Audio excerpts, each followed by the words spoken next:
Hello, everyone, and welcome to our customer workshop focused on optimizing your job boards for Indeed, LinkedIn, and elsewhere, and how to stay out of job board jail. Uh, while we wait for people to join in, I would love to hear from you on the chat as to where you're signing in from. Which part of the world? I'm in New York City. Bridget, where are you based? Yeah, so I am in Raleigh, North Carolina. Carl's in London. Wow, we've got some people from all over. Chicago, Minneapolis, Austin. Wonderful.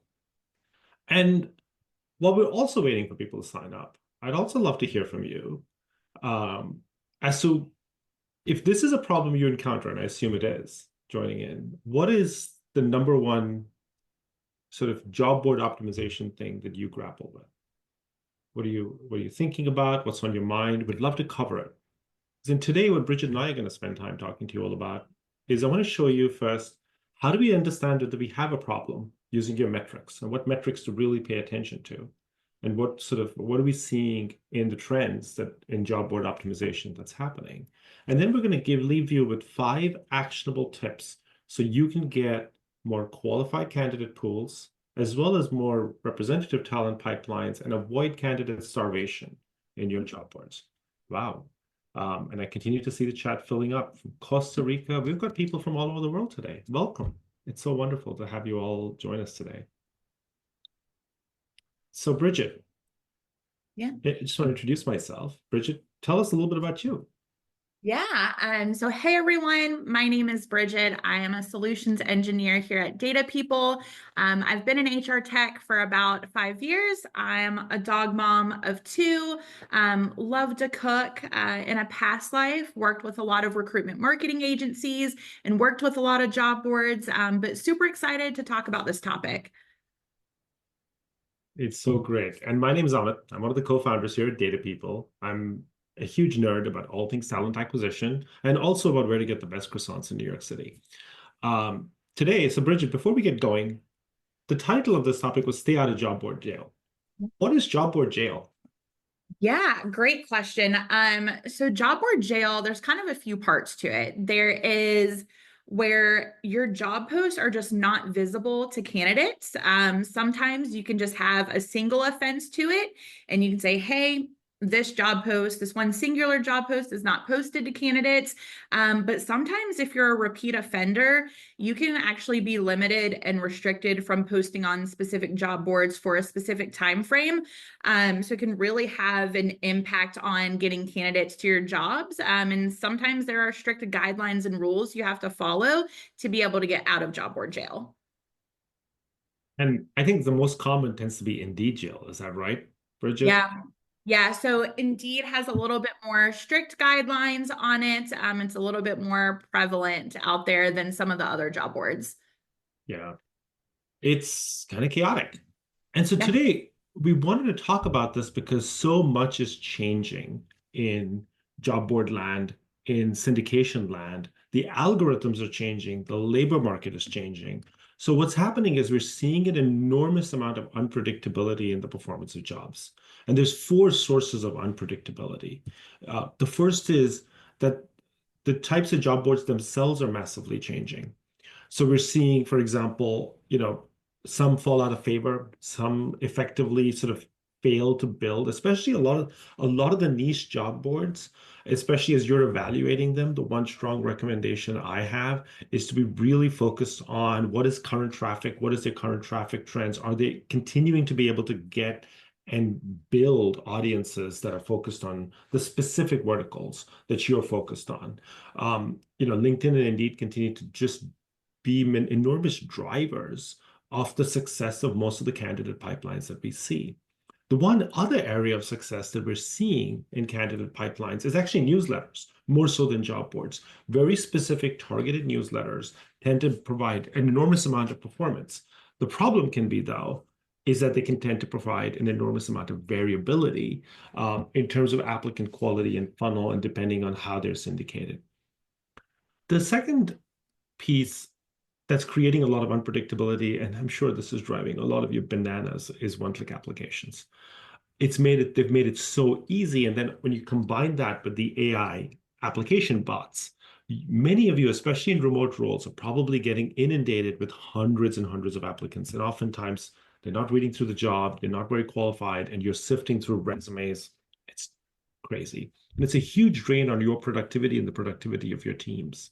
So it's one thing for us to be wary of. And today we'll talk a little bit about how to adjust signal to noise in that pipeline. The third is remote, and the number of remote jobs has halved in the last few years since the pandemic. And what's happened is the demand for remote jobs has still stayed very high. And so what we're seeing is the average on-site role tends to get about 53 applicants. The average remote role today is getting north of 150. And so there's this huge delta between the demand for candidates, and therefore if you hiring a mix of remote and non-remote and on-site roles, you can see very, very different metrics in your pipeline. And hybrid falls somewhere in between. I'll be honest, hybrids behave more like on-site roles than they behave like remote roles. And the final piece that's causing an enormous amount of variability is just hiring standards. The pay transparency has come about in so many geographies, and adherence to those rules and compliance with those rules have a huge impact on your algorithm on whether your jobs get surfaced correctly or not. One of the other factors that we're seeing in our data that is really impacting is the effect of sourcing. So sourcing has been very common for 20, 30% of roles across the board, not only in tech, but also across any sort, across areas like insurance and manufacturing and advertising. One of the problems is that we've seen sort of a huge rise in AI-powered spamming. AI has been built into a lot of the CRMs, into some of the newer tools. And in the last year, we're seeing sort of anywhere from a 30 to a 50% reduction in in-mail response rates. And so this deteriorated performance makes it especially critical for practitioners to focus on how do we get the most out of our inbound pipelines and how do we get syndication. So syndication has never been more critical and never been more important. How do we sort of really drive that piece? And as I get into syndication, there's two types of problems that we're seeing very commonly with job board syndication today. The first is high candidate volume, poor candidate quality. I'm going to pause here and ask, who's facing this problem today? Show of hands, show of thumbs up, so thumbs down in the chat. Chris writes and says, all of us. Yeah, this is one of the big issues. And it's so persistent and it's such a drain on productivity. And I know there's all these sort of screening and filtering tools that are coming about, but they're still extraordinarily rudimentary. So it's creating a really noisy pipe. Patty says yes, Jenny as well. So we're seeing that happen. And we're going to talk to you about how some ways we can start to get ahead of that issue. The second issue that continues to persist is high candidate volume. So the candidate starvation issue. And actually, I realized we have a typo here. So it should be low candidate volume. Apologize for that. Where some parts of your jobs are not getting enough candidates. They're not getting, anywhere near the 100 applicants you need to be truly successful. So how do we drive that? How do we fix some of those issues? How do we even diagnose some of those issues? So today I want to talk a little bit about that.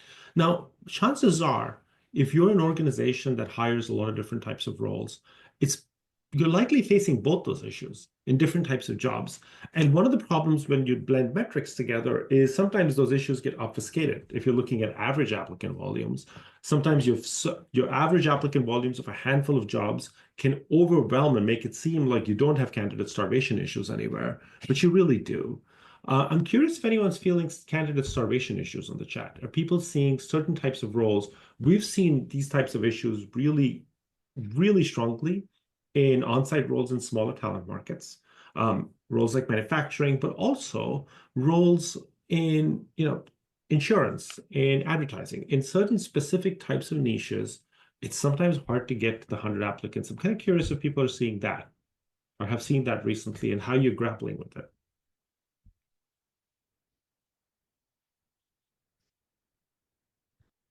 Akash talks about nursing roles, and nursing healthcare has historically been a really, really tight area, and it continues to be really tight, although it's starting to loosen up, and we've got some market data. Patty talks about CPG sales. Pharma sales, a number of field sales roles across are really struggling right now to get the kinds of candidate volumes that they need to get. Field sales, pharma sales, Medicare sales, distribution, partner sales, and channel sales roles. And we're going to show you some tactics because those are great roles to syndicate on Indeed, but there's systematic things mistakes we're often making that are hurting those jobs in Indeed, especially around titling. We're going to talk about that in just a minute. All right. How do we know what problems we're facing and how acute the issues are? What are the early warning signs? What are the benchmarks? So let's start with that. So let's start with signs you have a noisy inbound pipeline.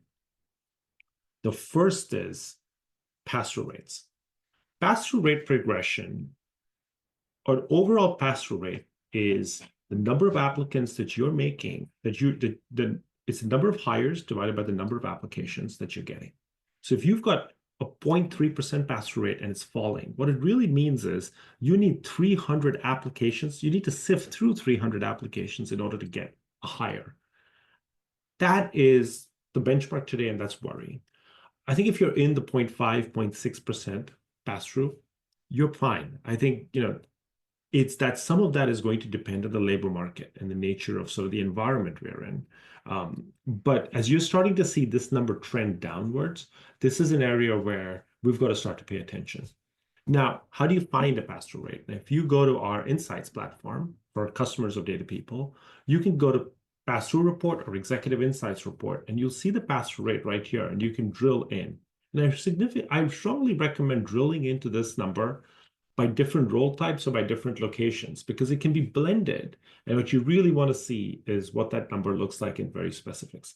Now, if you don't have access to a report like this in your Data People instance, we integrate with almost every major applicant tracking system. So contact us or contact your CSM, and we'll see if this is something that can be enabled for you, because it can, and these are all reports that can be filtered down to the recruiter level, down to your role, so you can sort of instantly look at this data without ever having to, use a spreadsheet.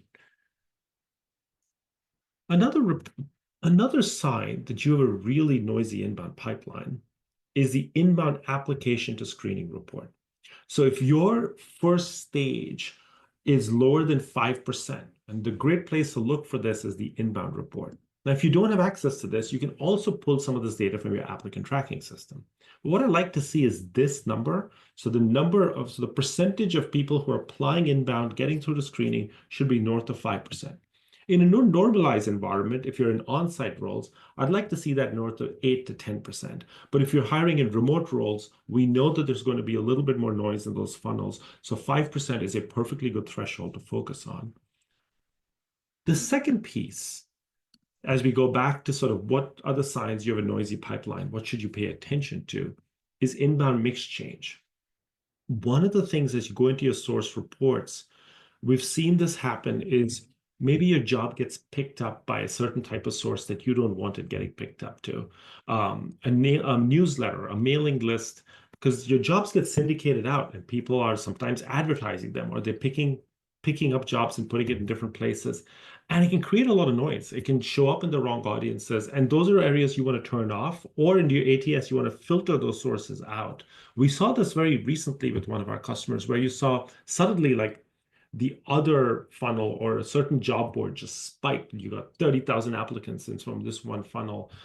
It's also possible those are spam bots, and you've got to be especially careful to kind of filter them out of both your metrics, but also make sure that they don't hit your desk, because they can be just, again, a huge pain to kind of sift through all of those noisy applications rather than sort of focus on, and drowns out some of the really highly qualified applications that you're likely getting on some of the other job boards or some of the other candidate sources.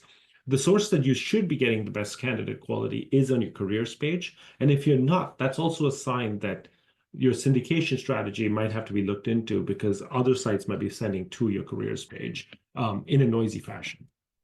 The final piece that I think really signals noisy inbound pipeline is time to hire. And time to hire is on our executive insights report. One of the things is time to hire is a little different from a time to fill metric. So a time to fill metric is typically your rec open to your rec close, or your hired. A time to hire is an applicant metric. So it looks at when the applicant applied to the hire date. And it's a very good metric for candidate experience. It's a very good metric for how quickly you're moving them through your funnel. And a time to hire that's deteriorating is probably a sign that your recruiting team or you are getting overwhelmed, or your hiring team is getting overwhelmed, and it's creating delays. It's likely going to result in drop-offs. Are there other metrics that any of you pay attention to as you think about a noisy inbound pipeline, as you think about this?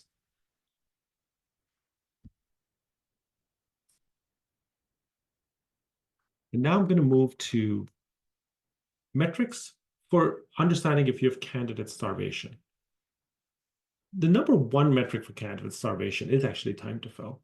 If your time to fill is going up a lot, this is something that is likely a sign of candidate starvation, because and the worst is it's probably costing you a lot of money because you're having to repost jobs on places like Indeed and on places like LinkedIn. The number two metric is a pass rate north of 1%. So we talked about how, a pass rate of less than 0.3% is really worrying from volume. If you're seeing a pass rate of like 1.5%, what it means is you're having to make hires with less than 75 applicants. That becomes a problem. Like, especially many of you are focused on not only getting really great candidates, but getting high quality, having a diverse candidate pool. It's very hard to work on those metrics. It's very hard to drive a representative talent pipeline. It's very hard to get really high qualified candidates to keep your offer rates, acceptance rates up, your drop-off rates low, if the candidate pool starts to get lower than 60 people. And so this is an area that we really focused on. And if you're getting ahead of that, the other problem is to get 60 people, ideally you want to start to get that candidate pipeline relatively filled up in that first 30 days. Because after that, as your job gets older, you get less and less volume through the search engines. So if you're having to keep it open for 60, 90 days, you're spending a lot more money on LinkedIn, Indeed, and other job boards, but you're also it's dragging out your time. The third piece is how many candidates are making it to the assessment stage. So think of that as your last stage, your interview stage. You're bringing people in to sort of go through case study interviews or other types of things.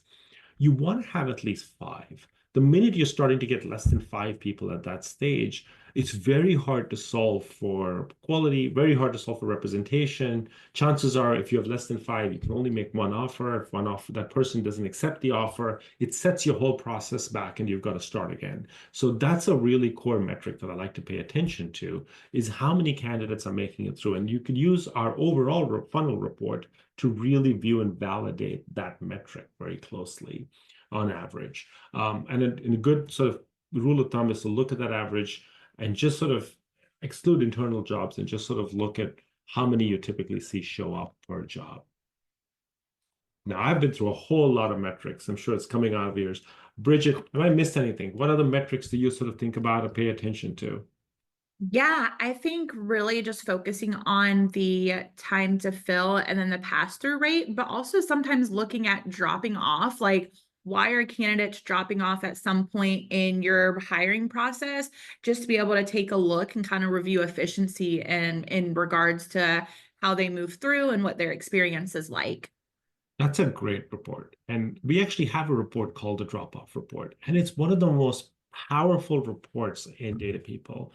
And the reason it's very powerful is because it signals if you have a candidate experience problem and a leaky bucket. It's so expensive today to acquire qualified candidates. And where I pay a real attention to is what is the net drop-off rate at the assessment stage? Because if you have a net drop-off rate at the assessment of the screening stages that are higher than 10%, you're starting, and in this case it is, you start to get worried because those are really qualified candidates that you're bringing in and then just losing because you're likely hiring managers are taking too long to schedule. And I'm kind of curious, show of hands, whose hiring managers are driving them crazy? Because sometimes they can be really hard to work with. They can just take really long, especially in the holidays. They're taking time to schedule those interviews. They're taking time to kind of get people disposition candidates, and that's creating candidate experience problems, creating an employer brand problem for your entire company. And so it's something we have to get ahead of very quickly. So now we've talked about how you identify whether you likely have a candidate starvation problem or likely have a candidate overabundance problem. And chances are you might have both manifest in your pipeline, and it's about being aware of where.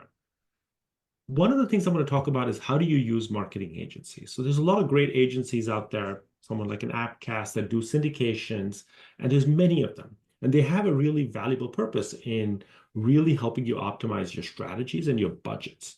One of the ways that I find that they're less helpful is when you talk about how you optimize your content is for your search engine. So it's very easy for Indeed to sort of say your job is verified, but is your job actually showing up in the right searches? Is it showing up and getting you the right qualified candidates in the pipeline? That's something that has to be constantly validated. And we can help you validate that. But today I want to sort of hand it to Bridget to talk about 5 tips that you can do to make sure you're showing up in the right searches so you're getting more signal, you're getting less noise, and you're avoiding candidate starvation issues when dealing with Indeed, LinkedIn, ZipRecruiter, or any of the major applicant tracking systems. So Bridget, take it away. Awesome. Thank you. Yeah. So kind of 5 tips that we want to start with. On the first one, it's going to be in regards to your job length, right?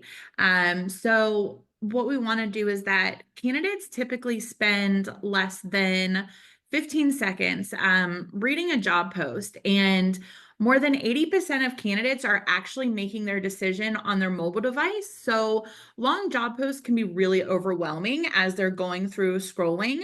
I'm curious, I know with some customers have a length issue. Does anybody here struggle with kind of finding the right length of, what works on a job post? What should I post for candidates? And then as we sit there and look at it, is having also long posts can be extremely a turnoff for qualified candidates, because a lot of times they don't want to sift through unnecessary information, right? Like they want to be able to know what's in it for them, and they want to be able to find that information quickly. And so a lot of the struggle with the job length often happens with teams who are posting job profiles instead of job posts. But how do you know if you're having content problems, right? So we do offer an easy wins report that can allow you to quickly identify and correct any jobs that have a length issue. You can easily take action on it, make sure and get it updated with the length based on recommendations, and understand, is your length of your job post kind of optimized for the type of role that you're hiring, right? Whether it's a senior role, mid-level, there's different things out there in regards to the length for the right type of role. And that's something that we can definitely help with. One of the things that I want to dive further into is going to be in regards to titling, because titling has such a big impact on the candidate experience and what they're searching for.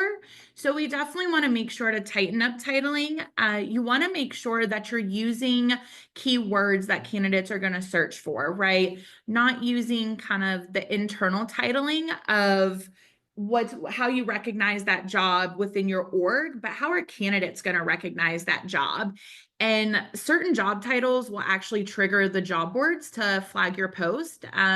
Sometimes it can be flagged as spammy or misleading, even if it's totally legit. So we want to make sure to use clear and straightforward titles that drive specificity, and avoid things putting like your pay in the title, your job location, extra words, or really anything that's outside of like that, hey, this is exactly what this position will be. And there are some few examples of what an optimized title looks like versus an unoptimized title. So So some, Bridget, let's play a game here. Let's yes, show the unoptimized title and see if people can guess what the optimal title should be here, yes, or how yes, it can be optimized. yeah, let's All do it. righty, team. So let's start with software engineer 2. What do folks think that likely to be the optimal title here?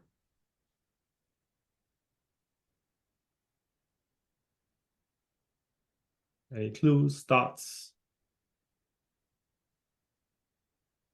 Senior software engineer, that seems to be the most common response. So yes, you're exactly right. Like it's rather than say 2, we should say we should use senior. We should use things that candidates understand, that candidates likely search for. However, the one thing, if you're getting really noisy candidate pipelines, is to actually specify a technology. So you might make the senior Python software engineer, but it's the technology, the key thing that they're going to work on. One of the mistakes companies also make when they do that is instead of saying the technology, they talk about the product they'll work on. So, oh, you'll be working on ABC product at our company. Candidate on LinkedIn is not going to know that or not going to search for that. But what you want to make sure is you're not showing up in all the C++ searches or all the JavaScript searches. You're finding exactly the candidates, especially as you think about candidate quality. I would be very, and Kathleen suggests lead software engineer. I'd be very about that because you want to make sure that the title matches the number of years of experience. So if you overqualify the title, let's say you say lead and it's only like 3 years of experience, you actually get the opposite result. You get 50% fewer qualified candidates and you get up to 50% fewer women applying. So you got to find the balance. Second job title, finance analyst. So let's say it's a financial planning role. How would you optimize this title? Love the guesses. Give people a minute to kind of just put in the guesses.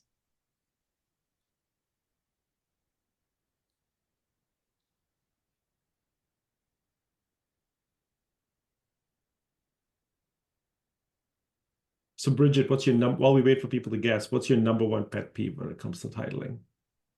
I think for me, it's just using made up things. There was a story shared from one of our colleagues who used to work at a big job board where a specific sandwich making company listed jobs as a sandwich artist, and candidates aren't going to search for a sandwich artist, right? Like that's something that's their internal to try to make it hip and try to make it cool. But really candidates are going to search for a sandwich maker, or they're going to search for, a line prep or something specific. They're never going to search for a sandwich artist. So I think that's my biggest pet peeve of trying to use weird job titles when candidates are never going to know that's what's intended for. That is such a valid point. My pet peeve when it comes to titles is misspellings. The number of jobs that have manger instead of manager. And then the other day I saw a job for day shit instead of day shift, which is like, oh my God, please don't Yes, do that. Well, it gets banned on Indeed. it does get banned. It does get banned for some job boards for using Profanity. yeah, profanity. So finance analyst, I would say make it FBA analyst. Make it specific, as specific as, find the right keywords so that people search, or even make it find financial planning analyst. Rommel got it right, corporate FP&A analyst, exactly. Like get really specific with it. I see this problem a lot with field sales roles. Is very often we want the field sales roles, they kind of remote, but we kind of put in, and you see this, we'll put in like the location in the title. Don't do that. Just put the location field. Indeed, effectively, it doesn't ban the jobs, but it kind of shadow bans them. It suppresses those jobs, and then they don't show up, and you don't get candidates. You're probably still paying for the ad. And then you won't get it unless you search your exact company name. In fact, one thing you can test on Indeed is search for your job and see if it's showing up on the first 2 pages. So a few of your jobs, and then search for your job with your company name. If it's showing up with your company name, but not showing up in a common search in your geographical area, chances are they're taking your money, but you're just not getting the throughput that you deserve to get. And that really impacts candidate quality too. Same thing with LinkedIn. LinkedIn, you want to sort of validate that in the exact same way. Now, last guess, customer happiness lead. Let's say this is a customer support or success role. What do you think? Any guesses on how to make this better? This is an example of what Bridget was talking about. Yes, Alyssa's got it. No surprise. Customer success manager, or customer success lead, or customer support.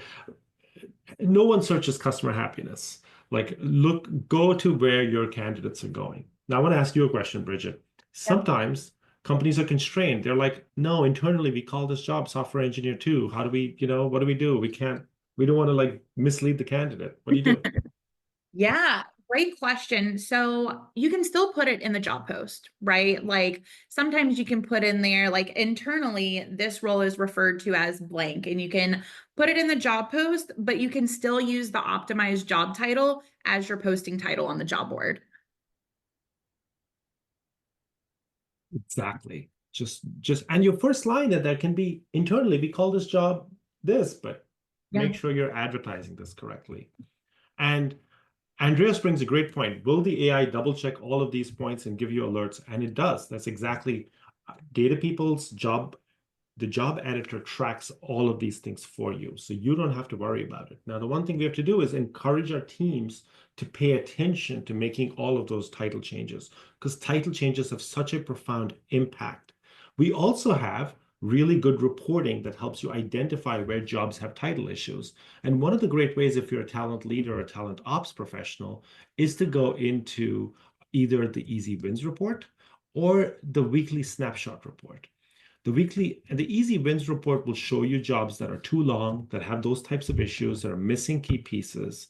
The, there's a confidence gap report, which will show you jobs that have confusing seniority in title, which is really important to ensure diverse candidate pipelines.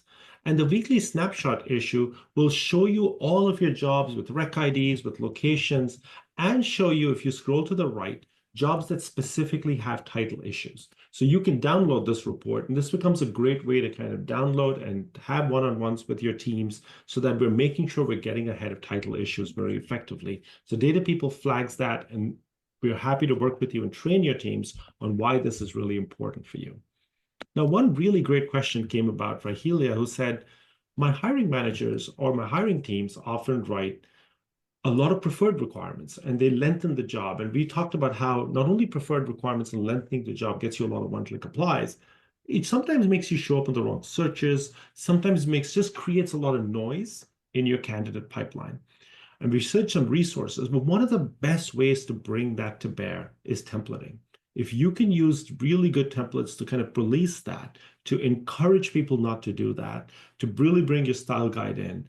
And we had a great template workshop a few weeks ago. We'll put that link shortly in the chat as well. But templates can be a massive impact in driving the right types of behaviors when it comes to those types of job descriptions. So Bridget, back to you. Tip Yeah. number 3. Yeah. So I saw in the chat that LinkedIn is one of the top job boards that a lot of people are posting on to find their jobs. And so one of the things in regards to like pay transparency is that salary is one of the top things that candidates look for, right? And it's also one of the things that they're going to filter for when they're coming to the job boards like LinkedIn and like Indeed. And so job boards like LinkedIn and Indeed, they have very specific formatting guidelines in order to be able to extract the salary out of the job post so that way candidates can filter by it.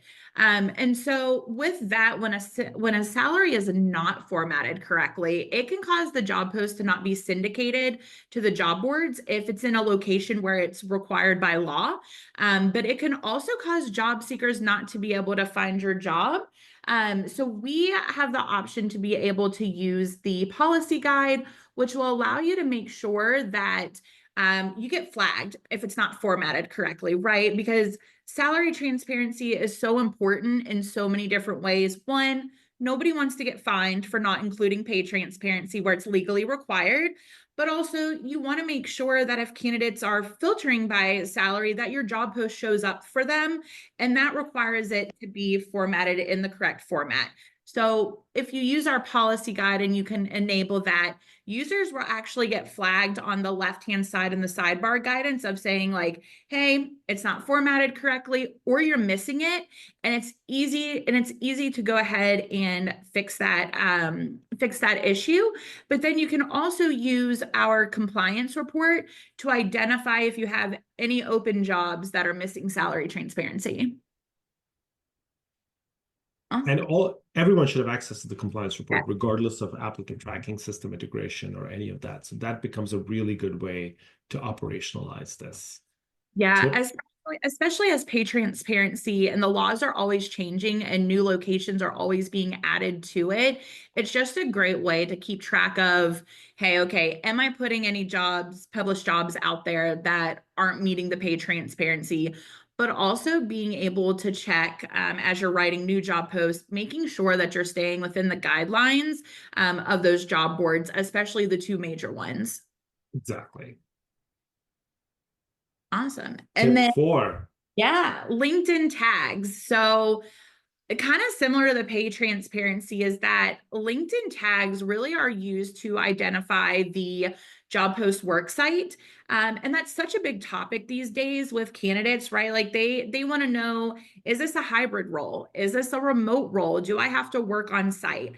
And again, it's LinkedIn uses that information to determine whether your job shows up or not for specific candidate searches, which is really important. And because they filter that, like they want to filter based on their work site. And other job boards, funny enough, other job boards actually also use LinkedIn tags to be able to determine the work site for the role. So again, going back to the policy guide, which is a really great tool to be able to use on, what do I want to make sure that shows up as a flag to my team? What are things that they need to recognize to help increase the visibility of our job posts? So you're able to turn on that salary detection, and you're also able to use the LinkedIn location tags, which again, probably one of the primary things that I think candidates search for, especially in today's market. Exactly right. And like our fifth tip. Yeah, our fifth one. So avoiding using links, especially on Indeed and ZipRecruiter specifically. So a lot of times it can impact whether or not candidates can see the content that you're intending the link for. In my experience, links are used to link out to what the culture is like at an organization. It's used to link out to benefits specifically. And sometimes that can actually have the opposite effect of what companies intend it for, linking out, just because one, Indeed will strip out the hyperlinking to it. So the URL will still be there, but it won't be a hyperlink. And a lot of times, because candidates only spend 10 to 15 seconds on the post, a lot of times they're not going to copy and paste that URL to go look at the content that you want. ZipRecruiter will actually not allow links in the post entirely. So that post can be suppressed and not be visible on that job board. So you really want to make sure that you are putting the content that is most important to candidates. You don't want to leave out key information like benefits, because you're anticipating that candidates are going to click on the link. And 9 times out of 10, they're more than likely not, because they're not only applying to just your job, they're applying to so many different jobs when they're in their job search. And a lot of times they're not going to take that extra step, but you also don't want to have your job not be visible to candidates. That's exactly right. And it's bizarre to me that in the year 2024, we still don't have very sophisticated search engines that allow you to kind of express your employer brand the way you'd want to. Yeah. One thing I recommend, though, is because the job ad is really that, it's a job ad, and it gets Yeah. syndicated in so many different places that you don't always control the experience. Keep it as short and as simple as you can. And when people apply, that's the opportunity in your ATS to configure a automatic welcome email or an automatic template email that says, hey, welcome, thank you for applying. Here's a link to our culture. Here's a link to our careers page. Here's sort of give people a sort of, it becomes a really thoughtful touch point at the right point rather than inundating them in the job ad itself. Now, Brett asked a really useful question, which is, can you say more about region-specific remote roles? That's a great question, Brett. If you've got region-specific remote roles, then it's really critical that you provide a clear location, and ideally a city location, because there's enough geographical, and then check the remote box in your ATS. And then it's also really important that in the job description body, you actually provide a little bit of guidance and clarity about what the job is. Because one of the big frustrations in the candidate experience is candidates feeling like they're getting catfished by companies who say a job is remote and then don't specify the geographical boundaries that apply to the role, or say that you need to be in a certain location, or that you exclude certain locations. And the best way is to say, hey, this job is remote, but you'll be expected to come into an office in Wisconsin 3 days a week, or in Milwaukee 3 days a week. Whatever the specificity is, be as clear as you can about location. It has a huge impact on the quality of the candidate pool. And that's and making sure you use the location fields as well as you can. Thank you, Patty and Matt, for asking that question. One last bonus tip for all of you. It's templates. Everything gets so much easier when we systematize and apply the right templates in the right format. So you lock down your boilerplate, lock down your EVP, add your benefits, add your diversity statement. And in your template, make them really opinionated templates with placeholders. So, to the question that was asked earlier, if you have a very opinionated template that discourages your hiring teams from adding a lot of preferred requirements, we find the compliance of that goes up a lot. If you have an opinionated template that asks people to be explicit about the location requirements of the job, they likely follow it. So it's really useful to have and configure the right templates and data people that allow you to drive that enforcement. And just a few weeks ago, we did this great template workshop that you can sort of access and watch the recording of just by accessing this QR code. So these are a few of the tips that we thought we'd give you. Bridget, any last remarks of how to stay out of job board jail and get success? Yeah, really just keep the candidate at your forefront. What are they searching for in their titles? Making sure that you're including salary in the correct format, making sure that you use those LinkedIn tags, and really just having the best intentions. And for some of these bigger job boards, not trying to game the system, right? So not listing the same job over and over and over in multiple different locations if it's only for one, and just really focusing on having the best content, not too short, not too long, and if anybody ever has any questions, don't hesitate to reach out to your CSM at Data People or to myself or the team, and we can help kind of optimize and make sure that we're on the right path for job board optimization. Exactly right. Now, those are really great questions that Patty asked about. Let's say you have a job in a specific state, like we can only work in California, but it's remote. It's genuinely work from home. And this is actually where we have to, unfortunately, the search engines don't do a very good job of allowing you to specify work from home versus field versus genuine remote. And I would recommend, and so she's asking, what's the right tag? In the absence of specificity, and I think LinkedIn will launch more specificity in the coming year, I recommend using the hybrid tag, because hybrid is sort of becoming this catch-all where we sort of then explicate all of the different ways we can be specific.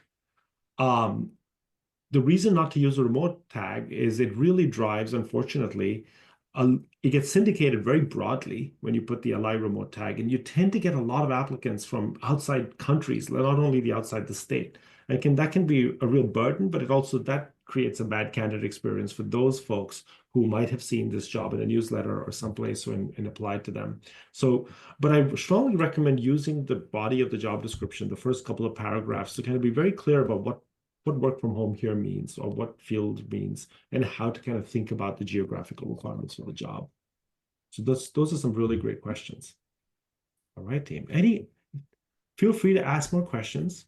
We've got a whole set of additional resources for you, but also at any point of time, if we can help, if you want a specific diagnostic for your roles, for your company, reach out to your CSM, reach out to us in support. We're happy to hear help and help you solve this problem, because I think it's a really big one, and we appreciate all of you fighting the good fight every day, trying to get great candidates into your companies and create an incredible experience. Bridget, thank you for being an incredible partner in this session. Thanks, Thank you. everyone, and have a wonderful week, everyone. Thanks so much.